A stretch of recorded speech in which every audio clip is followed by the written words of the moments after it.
कोई भी घर परिवार ऐसा नहीं है जो वहाँ जगन्नाथ जी के हाजिरी लगाने ना चाहता हो। इस अध्याय का नाम है महाराज परीक्षित को सुखदेव गोस्वामी का अंतिम उपदेश। नियमित इसमें कथा क्या चल रही है? इसमें चल रही है कि आपको पता ही है कि 7 दिन का श्राप मिला था ना।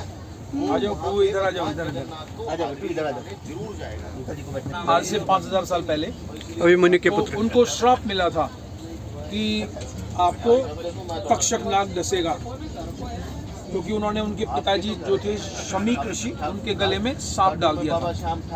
तो इसलिए उनका जो बेटा है श्रृंगी, उसने कहा था कि नहीं नहीं, मेरे पिताजी के गले में सांप क्यों डाल दिया, इसलिए आज से 7वें दिन इस सम्राट को नाग डस लेगा। तो ये पहले सार है इस अध्याय का।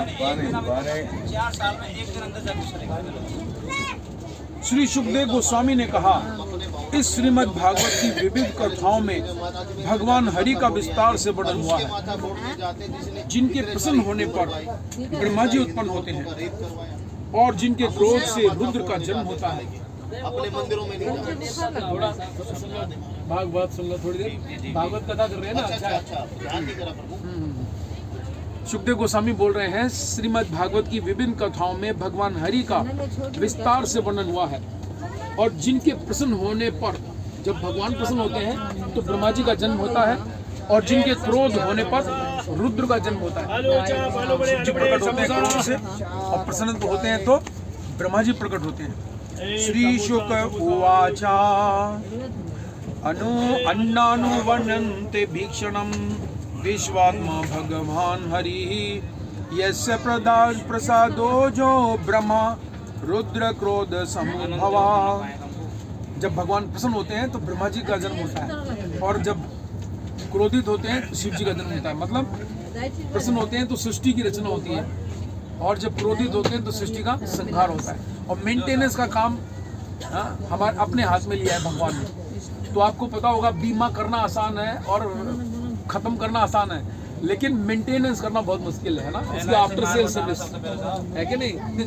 तो मेंटेनेंस का काम भगवान ने अपने हाथ में लिया है। सर्विसिंग, आफ्टर सेल सर्विस, वो काम भगवान ने अपने हाथ में लिया। इस संसार को बनाने में ब्रह्मा जी को दे दिया, आप बनाओ। असंहार का काम शिव जी को दे दिया, आप खत्म कर दो। पालन का काम भगवान का है। तात्पर्य, इसलिए विश्वनाथ चक्रवर्ती ठाकुर ने इस श्लोक की टीका करते हुए श्रीमद् भागवत का विस्तृत सारांश प्रस्तुत किया है। इन महान आचार्य के कथन का सार यह है कि सुखदेव गोस्वामी ने भगवान कृष्ण के प्रति जिस स्वेच्छा प्रेम पूर्ण समर्पण का वर्णन किया है, वह जीवन की सर्वोच्च सिद्धि है। श्रीमद् भागवत का एकमात्र उद्देश्य, यहाँ पर लिखा है, देखिए, श्रीमद् भागवत का एकमात्र उद्देश्य बद्ध जीव को भगवान के प्रति ऐसे ही समर्पण कराने के लिए है। इस ग्रंथ का उद्देश्य क्या है? हम भगवान के प्रति समर्पित हो जाएं और भगवत धाम जाने के लिए आश्वस्त करना है और इस शरीर छोड़ने के बाद कहाँ जाएं? वापस भगवान के पास लौट जाएं। ये है श्रीमद् भागवत का उद्देश्य। हे राजा, तुम यह सोचने की पाशविक प्रवृत्ति की कि मैं मरने जा रहा हूँ, त्याग दो। राजा को बोल रहे हैं ना, क्योंकि अब सर्प आने ही वाला है, बिल्कुल आखिरी 7वां दिन है ये, जिस दिन उनको श्राप मिला था। तो तुम ये पशु वृत्ति त्याग दो कि मैं मरने जा रहा हूँ, त्याग दो। तुम शरीर से सर्वथा भिन्न